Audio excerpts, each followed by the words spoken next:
नमस्कार मित्रांनो. तर महात्मा गांधी राष्ट्रीय ग्रामीण रोजगार हमी योजनेअंतर्गत शेतकऱ्यांसाठी एक महत्त्वपूर्ण योजना सुरू करण्यात आलेली आहे. ती योजना म्हणजे पहा, आता विहीर अनुदानाअंतर्गत शेतकऱ्यांना डायरेक्ट आता 4 लाख रुपये मिळणार आहेत.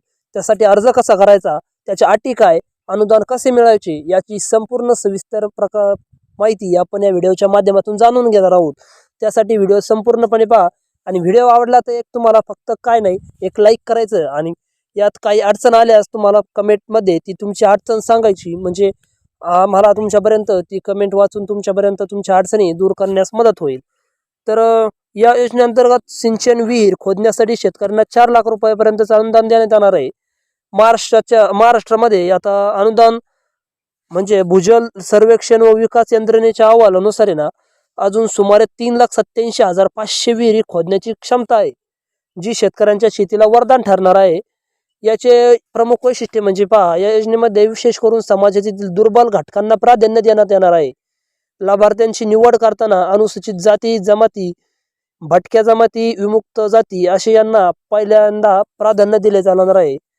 त्यानंतर दारिद्र्य रेषेखालील कुटुंब, महिला करता असलेले कुटुंब, विकलांग व्यक्ती करता असलेले कुटुंब याचा आधी प्रथम याचा विचार केला जाणार आहे. जमीन सुधारणांचे लाभार्थी, इंदिरा आवास योजनेचे लाभार्थी, तसेच सीमांत शेतकरी 2.5 एकरापर्यंत आणि अल्पभूधारक शेतकरी 2.5-5 एकरापर्यंत यांना ही योजनेचा आता लाभ घेता येणार आहे. त्यामुळे ना हे भारी आहे योजना. त्याची पात्रता पाहा. या योजनेचा लाभ घेण्यासाठी काही महत्त्वपूर्ण निकष पण ठेवण्यात आलेले आहे. त्या अर्जदाराकडे किमान 1 एकर सलग शेतजमीन असणे आवश्यक आहे. पिण्याच्या पाण्याच्या विहिरीपासून 500 मीटरपेक्षा जास्त अंतरावर नवीन सिंचन विहीर खणता येईल. मात्र अनुसूचित जाती जमाती आणि दारिद्र्य रेषेखालील कुटुंबासाठी 2 विहिरीतलं अंतर हे 150 मीटर त्या ठिकाणी असलं पाहिजे. ही अट अजून पण लागू नाही, पण असू शकतं. आणि खाजगी विहिरीपासून 150 मीटर अंतराची अट लागू राहणार नाही.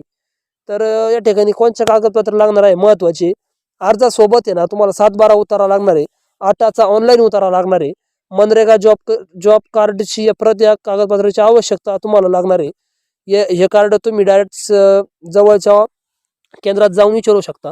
सामुदायिक विहिरीसाठी अर्ज करताना सर्व लाभार्थ्यांकडे मिळून 40 गुंठे सलग जमीन असल्याचा पंचनामा आणि पाणी वापराबाबतचे करारपत्र जोडणे आवश्यक आहे. त्याची अर्ज प्रक्रिया पहा.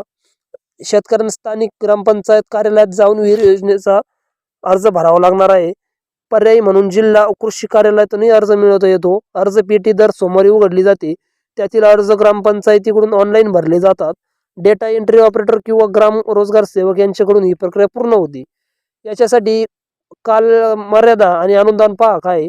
विहिरीच्या कामाला प्रशासकीय मान्यता मिळाल्यानंतर सामान्य परिस्थितीत विहीर पूर्ण करण्यासाठी 2 वर्षाचा टाइम लागतो. अपवादात्मक परिस्थितीत म्हणजे काहीतरी वाद झाल्यास, त्याच्यामुळे समजा दुष्काळ, पूर असं काही आलं तर याच्यात 1 वर्ष अजून वाढ म्हणजे 3 वर्षापर्यंत वाढ करता येते. प्रत्येक जिल्ह्याची भौगोलिक परिस्थिती वेगळी असल्याने विहिरीचा आकार आणि अनुदानाचे दर ज्याच्या त्याच्या जिल्ह्याच्या पातळीवर निश्चित केलेले जाणार आहे. त्यासाठी अटी पण आहेत मित्रांनो. त्या अटी कोणत्या आहे? लाभार्थ्याच्या 7/12 आधीपासून विहिरीची नोंद नसली पाहिजे. एकापेक्षा जास्त शेतकरी एकत्र येऊन विहीर करू शकतात, मात्र त्यांच्या एकत्रित जमिनीचे सलग क्षेत्र 1 एकरपेक्षा जास्त असावी. अर्जदार हा मनरेगा जॉब कार्ड धारक असणे हे तर महत्त्वाचं आहे. आणि याच्या योजनेचे फायदे तर तुम्हाला माहितीच आहे. दुष्काळ पडल्यानंतर आमकं तमकं पाणी एकखाटी हे शेतकऱ्यांना या योजनेचे फायदे सांगायची गरज नाही. आणि त्यात पण शेतकऱ्यांना काय याच्यात ज्या योजनेच्या सूचना आहेत त्या महत्त्वाच्या आहेत, त्या द्यावाच लागतात. तर हे अर्ज करताना सर्व कागदपत्रे योग्य असल्याची खात्री आपण एकदा करायची. त्याच्यासोबत जे कागदपत्र आहे ते बरोबर आहे का ते तपासून घ्यायचे. ग्रामपंचायतकडून त्याची अर्जाची पोच पावती घ्यायची. विहिरीचे काम मंजूर झाल्यानंतर विहिरी त्या ठिकाणी त्याच्या योग्य कालावधीत पूर्ण करण्याचे नियोजन पण करावे. ही एक शेतकऱ्यांसाठी भारी आणि चांगली योजना आहे. महत्त्वपूर्ण संधी आहे या योजनेचा लाभ घेण्यासाठी. त्यामुळे लवकरात लवकर या योजनेचा शेतकऱ्यांनी लाभ घ्यावा हीच शेतकऱ्यांना विनंती आहे.